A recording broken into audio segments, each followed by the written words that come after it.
La Banque Populaire Grand Ouest donne le go pour TVR Business Club, hashtag la réussite est en vous.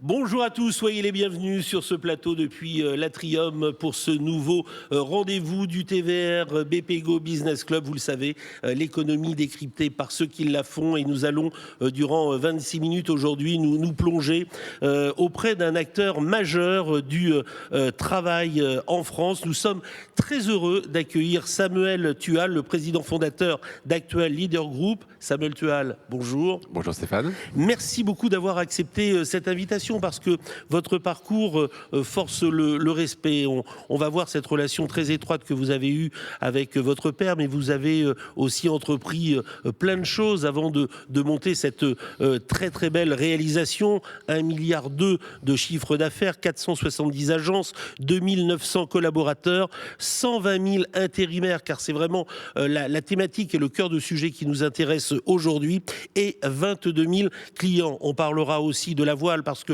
là aussi c'est une passion. Je vais vous présenter celles et ceux qui vont vous interroger durant cette demi-heure. Merci évidemment à Maurice Bourrigaud, le directeur général de la BPGO. Ça va Maurice ? Ça va Stéphane, bonjour Stéphane, bonjour Samuel Tual. Bonjour Maurice. À vos côtés, Hélène Lodic-Baron, membre du Conseil national des barreaux. Bonjour Hélène. Bonjour Stéphane, bonjour à tous. Et c'est sa première aujourd'hui, mais il en fallait bien une pour l'accueillir. Xavier Migeot, le nouveau directeur général de l'Union des entreprises 35. Bonjour Xavier, bienvenue. Bonjour Samuel Tual, et merci de m'accueillir dans cette belle émission. Alors on est vraiment impatient de vous entendre, parce que 1991, vous allez, Samuel Tual, créer votre première entreprise. C'est une maison d'édition à destination des étudiants. Là, vous avez déjà le goût de l'entrepreneuriat, ou peut-être même, parce que j'ai lu que vous adorez ce mot, cet esprit d'intrapreneur. Oui, effectivement. En 91, je sors de l'école à Paris et à ce moment-là, mon père crée son entreprise à l'âge de 50 ans. Donc je ne suis pas issu d'une famille d'entrepreneurs de père en fils depuis plusieurs générations. Mon père a eu envie, après un parcours dans les agences d'emploi, de créer sa propre structure en Mayenne, ici à Laval. Et au moment où je sortais de l'école, il créait son entreprise, et moi je voulais tout faire sauf du travail temporaire, puisqu'il avait, et bien sûr c'est une activité qui a bercé mon enfance, et j'avais envie de voir autre chose. Et je me suis lancé dans l'édition par opportunité, parce que j'avais simplement créé une association dans mon école qui éditait un magazine qui était financé par la publicité institutionnelle de recrutement. Et on avait un petit souci, c'est que cette association faisait trop de profit. Et on ne savait pas quoi faire du profit de l'association. Donc on la transforme en structure commerciale. Et puis, comme quand on a 24 ans, on n'a pas grand-chose à perdre et pas beaucoup de besoins, je me suis dit qu'entreprendre dans ces conditions était facile. Et c'est comme ça que l'histoire a commencé. Voilà, 91, votre histoire, l'histoire de votre père qui crée Service Intérimaire Mayennais. Ça va devenir Actuel. Et puis aujourd'hui, vous allez en 2001 vous rapprocher de votre papa. Et puis ce groupe Actuel va vraiment voir le jour. On va parler de tout ceci. Nous, on adore raconter les histoires de PME familiales et indépendantes. C'est aussi votre cas. Hein. Exactement. Oui, on revendique ce statut d'entreprise patrimoniale qui aspire évidemment dans son projet à assurer sa pérennité dans le temps. Et comme toutes les entreprises patrimoniales, on recherche une indépendance durable. Et donc tout le projet tourne autour du fait d'être le moins dépendant possible de clients, d'un territoire, des politiques, enfin tout ce qu'on peut imaginer. Maurice Bourrigaud, directeur général de la BPGO. Oui, Samuel Tual, ça va être un déchirement, 26 minutes, ça passe à une vitesse folle. J'ai envie d'entrer dans le cœur du sujet de l'emploi et l'inadéquation. Oui. Des salariés à la demande des entreprises, à l'offre d'emploi des entreprises. Comment est-ce que vous caractérisez le sujet, ce problème, et comment on trouve des solutions ? Oh là là, 26 minutes, c'est pas assez pour répondre à une question aussi profonde, parce que effectivement, c'est le cœur du sujet. Inadéquation entre offre et demande, et notre rôle, notre raison d'être d'ailleurs, et si on existe, c'est parce qu'à un moment donné, il faut qu'il y ait de l'intermédiation sur ce marché du travail pour essayer le plus possible de rapprocher ce qui, par nature, est difficile à rapprocher, parce que évidemment, il y a toujours un décalage entre le système de formation et puis évidemment le développement des besoins, des compétences des entreprises. Et dans notre quotidien, c'est ça, c'est d'essayer à côté des diplômes, des compétences acquises, essayer de trouver, dénicher les talents, le potentiel de ceux qui peuvent acquérir les compétences pour pouvoir répondre aux besoins de nos clients. Et donc, notre raison d'être, c'est de placer évidemment le maximum de personnes en emploi, en essayant de leur faire découvrir les offres qui peuvent leur correspondre. Parfois, on est amené à les accompagner parce que certains ont des idées ou des a priori, et il faut leur présenter des métiers autres. Et puis, l'autre versant de l'activité, c'est de créer les compétences. Donc, c'est le sujet de la formation pour essayer de rapprocher au mieux et faire ce matching. Hélène Lodic-Baron, membre du Conseil national des barreaux. Le travail et les modes, en tout cas, de travail bougent vite, et ces derniers mois très vite, avec la mise en place du télétravail dans de très nombreuses entreprises. Qu'est-ce que ça va changer pour vous demain, ce télétravail? Est-ce qu'on va y rester? Est-ce qu'on va en revenir? Quelle est votre vision sur... Alors, déjà, moi, je pense que effectivement, les modes d'emploi évoluent. Il y a des vents porteurs, des tendances lourdes d'évolution sur ce marché. Mes parents ou les générations d'avant cherchaient un CDI. Le Graal, c'était d'avoir un CDI durablement. On le voit maintenant avec les jeunes générations. Le travail en mode mission se généralise. Ce qui compte, finalement, c'est d'avoir du sens dans ce que l'on fait, plus que le statut que l'on acquiert via la sécurité du CDI. Et ça ne pose aucun problème d'enchaîner les contrats successifs à condition que le travail qui est réalisé ou que l'entreprise propose des missions intéressantes. Mais vous avez raison, là ce qu'on a vécu, c'est une séquence très particulière, parce que cette pandémie, au-delà des sujets sanitaires et des sujets économiques, pour moi ça caractérisait vraiment un sujet autour du travail, parce qu'on a tout simplement été privés de travailler. Les mesures prises ont empêché le travail pendant une séquence. On a découvert à cette occasion qu'il y avait des métiers essentiels, d'autres qui ne l'étaient pas. Il y avait ceux qui avaient le droit de télétravailler, ceux qui n'avaient pas le droit de télétravailler. On a applaudi des métiers qu'on avait oubliés et qui ont été salués par l'ensemble de la population. Donc le rapport au travail a changé, et on voit bien que aussi sur cette modalité de travail à distance, travailler durablement à distance sans avoir l'adaptation et l'aménagement en termes de management pour pouvoir accompagner ces personnes, ça ne fonctionne pas bien non plus, parce qu'il manque quelque chose de fondamental qui est le lien, le contact social, le lien social que l'on a en présentiel et qu'on ne peut pas avoir même en utilisant des technologies très modernes. Et donc on a vu une demande forte de ceux qui étaient en télétravail imposé, de souhaiter revenir en présentiel. Donc moi je pense que on a cranté quelque chose là, on va pas revenir à avant. Il ne faut pas qu'on revienne comme avant, parce que ça doit nous faire changer et repenser notre façon d'animer. Même les locaux peuvent être revisités. En revanche, on ne peut pas passer au travail à distance à 100% sans prendre soin de préparer les modalités qui accompagnent ce télétravail. Et donc, il y a encore un travail de fond à faire, et puis aussi une adaptation du code de la législation et du code du travail, parce que je rappelle juste qu'un télétravailleur, chez lui, il est quand même sous la responsabilité de son employeur. L'employeur doit visiter le domicile pour vérifier que les installations électriques soient conformes. Si on se brûle en buvant son thé, c'est un accident de travail. Enfin bon, il y a des choses à repréciser. Ça change des choses, quand même. Ça change beaucoup de choses. Xavier Migeot, secrétaire général de l'UE35. Oui, dans cet esprit, vous écriviez récemment « Laissez-nous travailler » en mars dernier. Est-ce que vous avez l'impression qu'on a les capacités à tirer les enseignements de ce que l'on vient de vivre pour justement, si demain on a une nouvelle crise majeure, une autre pandémie ou je ne sais quoi, qu'on ne se retrouve pas dans cette situation de blocage avec toutes ses conséquences économiques et sociales ? Oui, je pense qu'on a beaucoup appris. Mais vous savez, dès la prise de parole du président Macron le 17 mars, il n'y avait pas 2020, il n'y avait pas cette volonté de bloquer le pays. Je rappelle juste qu'il y avait une liste d'activités interdites. Et donc, ça visait justement à limiter l'impact de la décision pour permettre au plus grand nombre de continuer à travailler.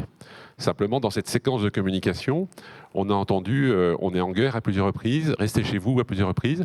Et ce qu'a retenu l'opinion publique, c'est restez chez vous. Et donc, le pays s'est arrêté. Et pendant plusieurs semaines, plusieurs mois, il a fallu remettre l'activité progressivement là où c'était possible, avec des protocoles, remettre les choses en activité.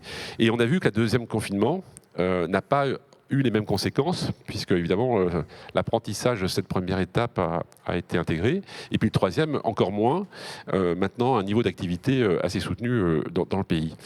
Donc oui, je pense qu'on a appris, et je pense que aujourd'hui ce qui ressort de tout ça, c'est que finalement, déjà on ne peut pas durablement être privé de travailler, et moi ça fait partie de mes combats, parce que évidemment on porte dans le groupe une vision inspirante du travail. Si on se bat au quotidien pour mettre les gens au travail, c'est parce qu'on considère que c'est bien pour eux et que ça fait partie de l'essence de l'homme que de travailler, et que quand on a la chance de faire un travail qui convienne, ça permet de se libérer, de s'épanouir, de se réaliser. Et donc il ne peut pas y avoir de sujet de progrès social ou d'inclusion, de contribution à la société sans passer par le travail. Donc moi je milite pour ça, et c'est pour ça qu'au moment où on a empêché le travail, en sachant qu'il pouvait y avoir des effets très néfastes à court et moyen terme, il fallait absolument essayer de changer le cours des choses. Alors Samuel Tual, vous avez l'image d'un entrepreneur humaniste et engagé. Vous placez le travail au cœur du dispositif, avec une vision aussi très positive du travail, avec comme promesse l'innovation sociale. Justement, puisque on parle de tout ce qu'il y a eu durant cette pandémie, pensez-vous que l'on peut ressortir peut-être encore plus fort, plus armé, plus agile ? Oui, je pense que cette séquence qui a été très négative et dont on ne mesure pas encore toutes les conséquences va forcément aussi nous apporter son lot de prise de conscience et que sur tout ça, on va pouvoir construire quelque chose, je l'espère en tout cas, de meilleur si évidemment on fait les choses intelligemment. Mais moi, ce qui me surprend encore, au moment d'ailleurs où on arrive dans des périodes d'élections électorales, alors plutôt territoriales pour le moment, les nationales sont derrière, c'est que la place du travail dans la société n'est pas à sa juste place. Je pense, et pour répondre à la question de Maurice, oui, il y a des problèmes d'intermédiation sur le marché du travail, mais on a un chômage de masse en France qui est juste anormalement élevé, et c'est un mal français qu'il faut absolument traiter. Et donc, moi, je fais partie de ceux qui pensent que plus on mettra de personnes au travail, et mieux ce sera pour les individus, mais mieux ce sera aussi pour la société. Donc, ça fait partie des combats que l'on mène, et à ce titre-là, l'innovation doit être prégnante, parce qu'il faut sortir des cadres traditionnels, il faut oser, il faut avoir de l'audace sur ces sujets-là aussi, comme sur d'autres d'ailleurs, mais de façon responsable, mais audacieux. Maurice. Oui, ça pose plein de questions, plein de réformes. Je pense à la formule du papa de Pierre Gattaz qui disait que tout travail mérite salaire. Il disait tout salaire mérite travail. Et cette question, cette façon d'inverser les choses, on voit bien, c'est la réforme du chômage, c'est les réformes en cours pour redonner le goût de l'utilité à la société aussi. En tant que président du MEDEF, dans un contexte d'élections départementales régionales, toutes les collectivités concourent de près ou de loin à la formation d'un écosystème. Vous êtes, en tant que patron, très dépendant de cet écosystème parce que votre siège est à Laval, parce que vous devez raconter un récit qui donne envie de venir bosser chez vous aussi. Qu'est-ce que vous attendez des régionales qui sont un acteur le président de région sont des acteurs clés. L'exécutif régional est un acteur clé dans l'économie. Qu'est-ce que vous en attendez ? Oui, c'est vrai qu'au fil des années et des réformes, l'exécutif régional a un champ de compétences de plus en plus important dans le domaine économique et puis aussi dans les questions de formation. Et donc je pense qu'ils ont des vrais moyens et des leviers pour travailler l'attractivité des territoires. Et finalement, la question qui est posée dans les régions aujourd'hui, c'est quelle région vous voulez pour demain ? C'est quoi le projet de la région, le projet du territoire pour demain ? Et là encore, on peut rapprocher ça de l'activité. Est-ce qu'on veut durablement pouvoir vivre et travailler dans les territoires? Et si on veut vivre et travailler, faut aussi soutenir l'activité économique, parce que le travail se passe principalement dans les entreprises. Et donc, autour de cette logique, si on a une politique régionale qui attire les compétences, qui favorise la création d'activités, même de façon responsable, et qui aménage les infrastructures pour favoriser la mobilité sur le territoire, on peut construire des projets qui ont du sens. En tout cas, c'est tout ce qu'on aura l'occasion de demander aux candidats et sur lesquels on va se battre. Hélène. Je vais mettre ma casquette de juriste. Votre entreprise donc, est axée principalement sur le travail par intérim, mais vous accompagnez également le portage salarial, vous accompagnez les groupements d'employeurs. Vous indiquiez tout à l'heure qu'il fallait être audacieux quand on entreprend. Est-ce que vous considérez aujourd'hui que le droit du travail permet cette audace et n'est pas un frein à celui qui voudrait aller peut-être un peu plus loin? Alors, je pense que effectivement le droit et le code du travail, le code rouge.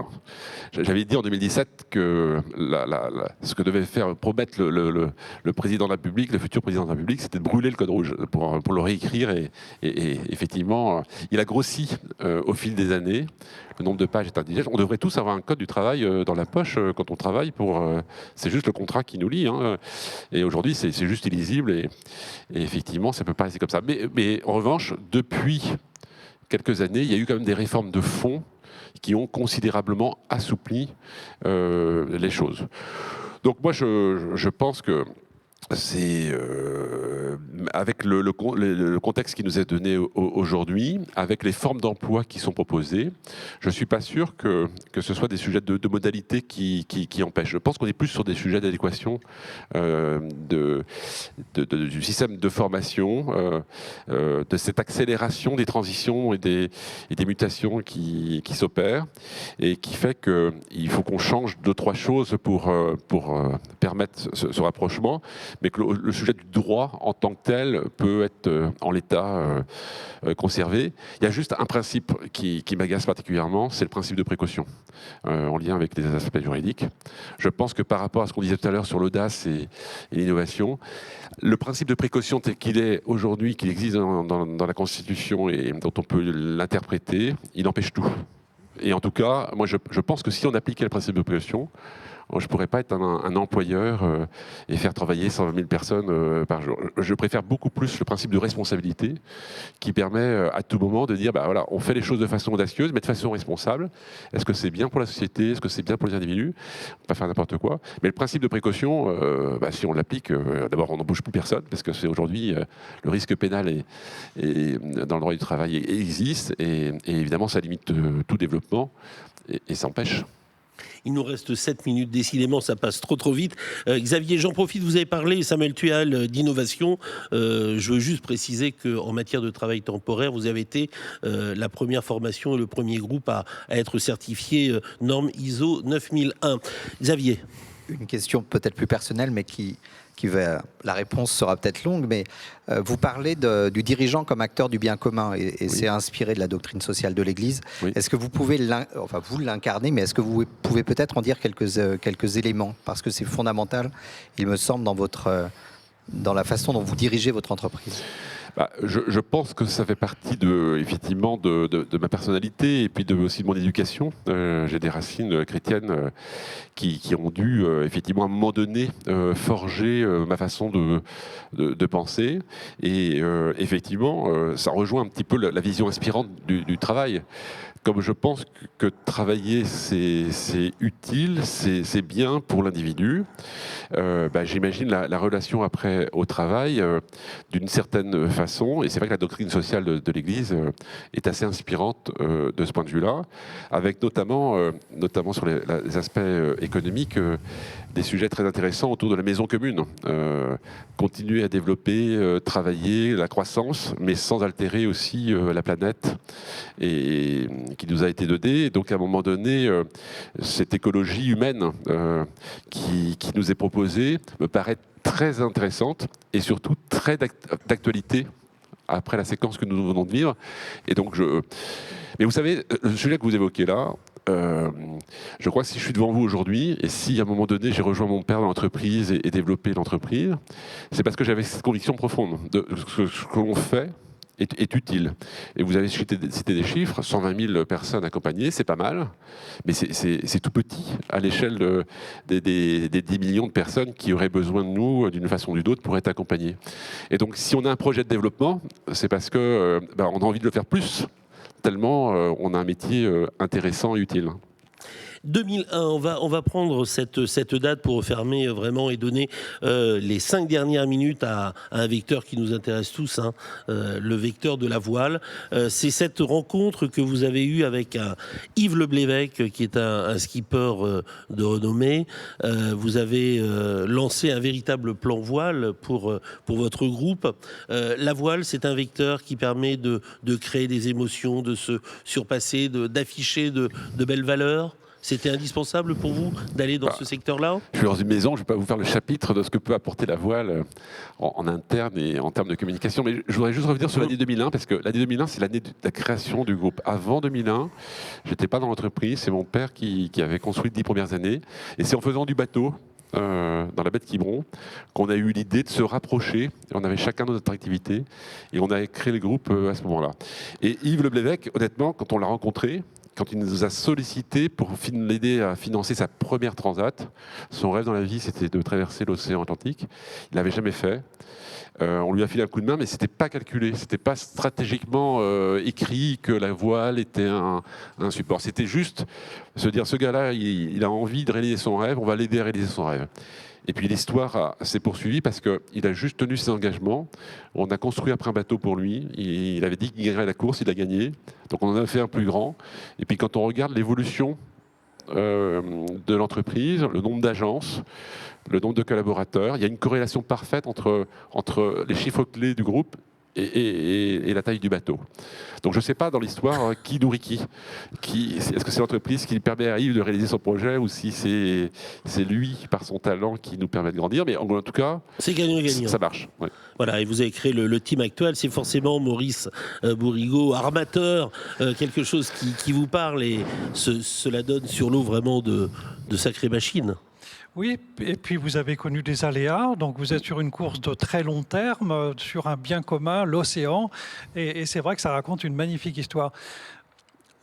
La magnifique histoire de l'entreprise actuelle, Laval, quelques millions de chiffres d'affaires, plus d'1,2 milliard aujourd'hui. C'est quoi votre ambition ? Elle est forcément européenne, vous parlez d'un marché de 10 millions, et elle est forcément européenne. Comment vous la caractérisez ? Comment vous entraînez vos équipes avec une ambition très forte pour l'entreprise actuelle, avec l'ultime naturellement comme emblème. Oui, mais de façon très simple, c'est aujourd'hui on fonctionne beaucoup en mode projet, donc on a un cycle de projet qui nous permet, comme on est une entreprise indépendante, on a une temporalité assez longue, donc on est sur des cycles de projet à 10 ans, et donc j'essaie, grâce au projet, au sens donné au projet, où on va, pourquoi on y va et quelle émotion c'est pour procurer, d'embarquer l'ensemble des équipes. Et effectivement, ça entraîne un développement parce que, encore une fois, on a le sentiment que nos missions sont très utiles et on a envie de le faire plus.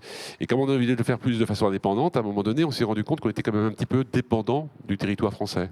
Et qu'à ce titre-là, on pouvait être dépendant des politiques qui pouvaient prendre une décision, ou une réglementaire, ou peu importe la modalité, mais qui pouvaient nous empêcher ou nous freiner. Et donc le fait d'être sortie du territoire national nous permet aussi on a à peu près 17% aujourd'hui d'activité à l'étranger, ça nous permet d'être un peu plus indépendants parce que potentiellement à contre-cycle à certains moments sur ces pays. Ce sera 50% rapidement potentiellement oui, mais on est effectivement attaché à la France et puis on a encore beaucoup de travail à faire en France. Honnêtement, le chantier est important, mais Maurice, c'est important ce que vous avez dit en revanche, moi je prône aussi le droit à l'échec. On peut se tromper, le bateau, de ce point de vue-là, nous apprend beaucoup l'humilité, parce que vous rappelez le passage du Cap Horn. Oui, donc ce qui est important à chaque fois qu'on échoue, ce qui est important quand on échoue, c'est de se relever. Encore plus fort. L'échec peut être le brouillon de la réussite, et c'est ça qui finalement nous permet de continuer d'avancer quoi qu'il arrive, avec beaucoup de détermination et d'optimisme. Et cela montre que ce sont sur l'eau des aventures humaines incroyables qui font rêver des millions et des millions de gens. Samuel Tual, un très grand merci. On était très heureux, très honorés de vous accueillir, président fondateur d'Actual Leader Group, et on suivra bien évidemment l'emploi qui est au cœur de votre réacteur, et puis aussi les belles campagnes de voile à suivre qui vont se bousculer. Merci encore à tous. Merci Hélène, merci Maurice, merci beaucoup Xavier. Rendez-vous la semaine prochaine. D'autres capitaines d'industrie vraiment au carrefour de notre actualité. Très belle semaine à tous.